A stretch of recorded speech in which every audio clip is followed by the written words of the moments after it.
dia a todos que acompanham aí meu canal Matemática em Todo Patamar. Estamos começando mais uma aula semanal para os nonos anos da escola da EMAPS, né?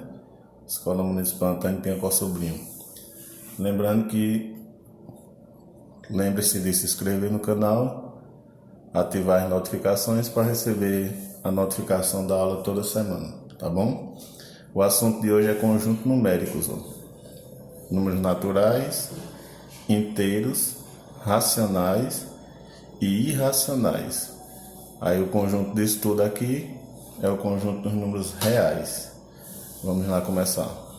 Aqui é o seguinte, minha gente, para chegar nos números reais, a gente tem que retomar todos os conjuntos numéricos anteriormente, tá certo?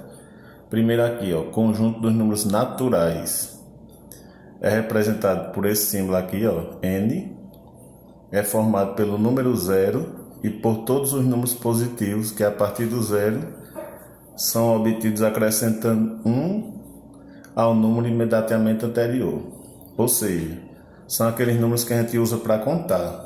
0, 1, 2, 3, 4, 5, 6, 7.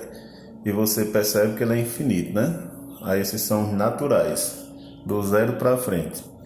Conjunto dos números inteiros, representado pelo símbolo Z, é formado pelos números naturais.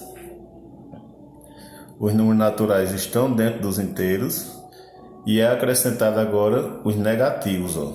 Então você percebe que daqui, esse espaço aqui que eu estou sublinhando, ele era os naturais, não é assim? Era o conjunto dos naturais. Aí acrescentou o que? A parte negativa, menos 1, menos 2, menos 3, menos 4. Então esse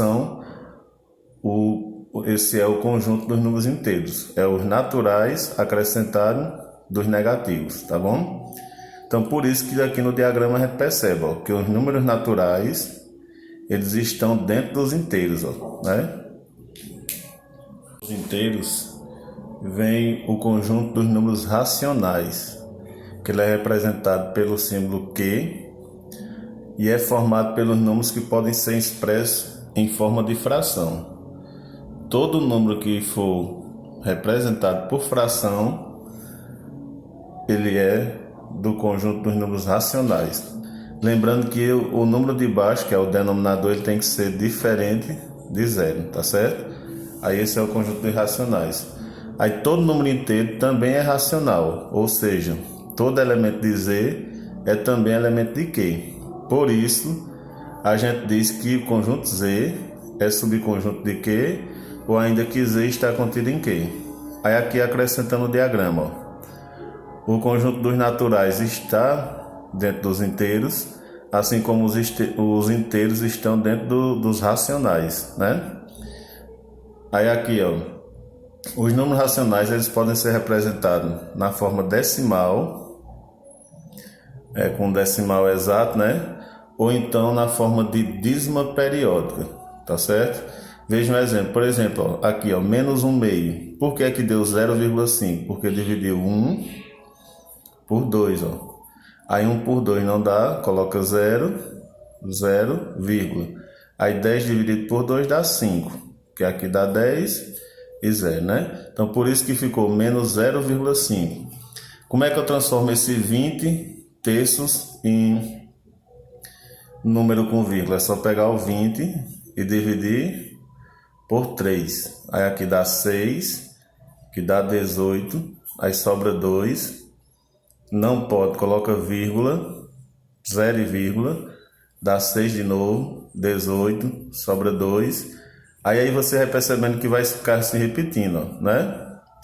Aí você pode simplesmente colocar 6,16 e colocar esse tracinho, que ele representa que o 6 está se repetindo várias vezes. Da mesma forma daqui, menos 12 é dividido por 7. Quando você divide 12 por 7, aí vai dar essa dízima periódica, né? Que a dízima periódica é quando começa a se repetir assim, viu?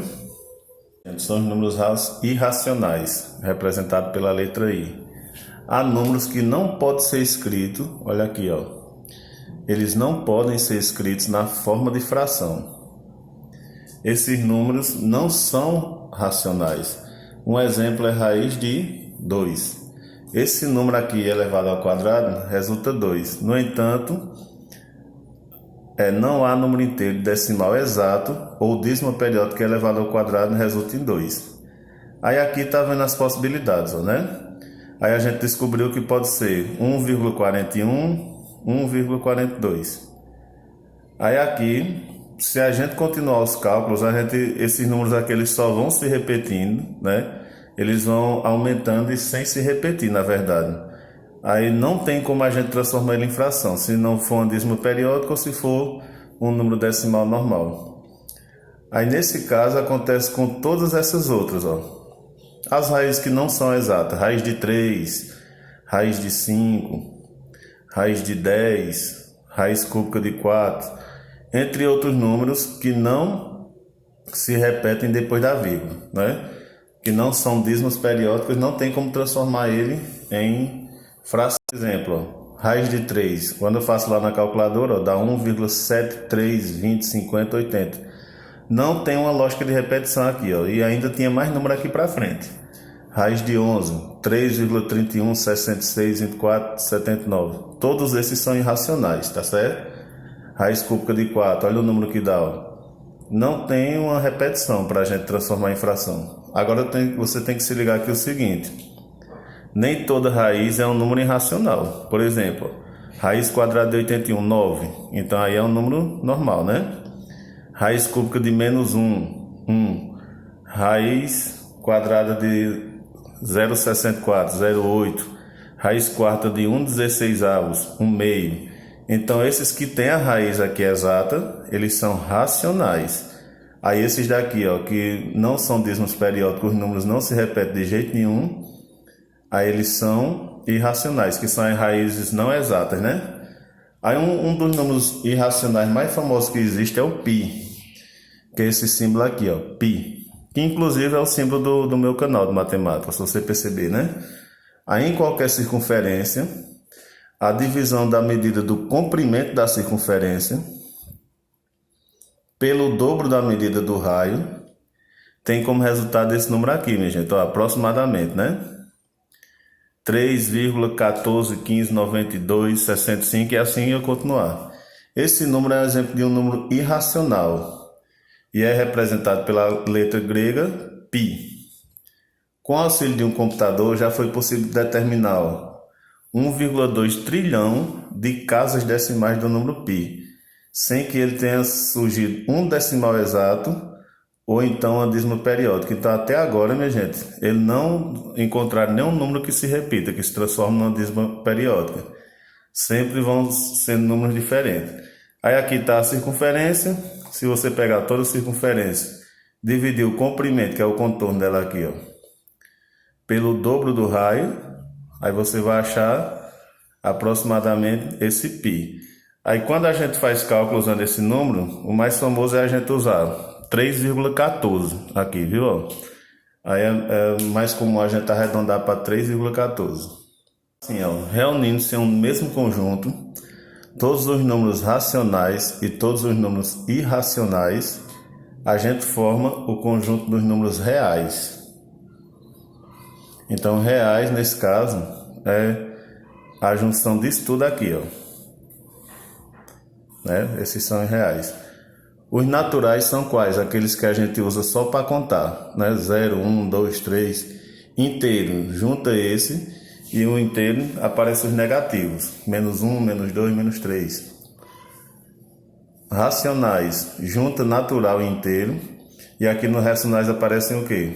Número com vírgula, fração, raiz exata, dízima periódica, né? Também aparece. E os irracionais são esses que não tem, esses que a gente acabou de ver, que são o número π, essas raízes que não são exatas, entre outros, né? Aí você percebe, por exemplo, aqui, ó, 2 pertence a R, menos 5 pertence a R. Todos esses números aqui pertencem aos reais, né? Mas esse aqui, por exemplo, o 2, ele só pertence ao natural. O menos 5 já pertence ao inteiro, já, ó. Essa fração já pertence aqui aos racionais. Essa daqui, ó, não é dízima periódica, ó, então pertence aos irracionais. Fração, racionais. Pi, irracionais. Número com vírgula, ó, exato, você vai dizer que é racionais. Raiz de 3 é uma raiz não exata, irracionais, né? Esse aqui, número com vírgula exato, racionais. Raiz de 10 não é exato, então irracionais. Dízima periódica, racionais. E esse aqui, outra dízima periódica, nos racionais, que é nesse aqui. Aí essa reta, minha gente, é representada, ela é denominada reta real, tá certo? Aí observa a representação de alguns números nessa reta, ó. Por exemplo, 0, 1, 2, 3. Aí menos 1, menos 2, menos 3. Menos 1 meio. Quando dividir 1 por 2 deu 0,5. Então fica no meio de 0 e de menos 1. Menos 1,75, ó, já está bem pertinho do menos 2, né? Menos 2,4444, ó, já passou daqui. Número π, ó, que é 3,14, né? Aí outra fração aqui, ó, que é 2 inteiros e 1 quarto. Então 2,25. 1,3. Raiz de 2, que é 1,4, né? 3 dividido por 4, que é 0,75. Então aqui você pode representar todos esses números na reta real.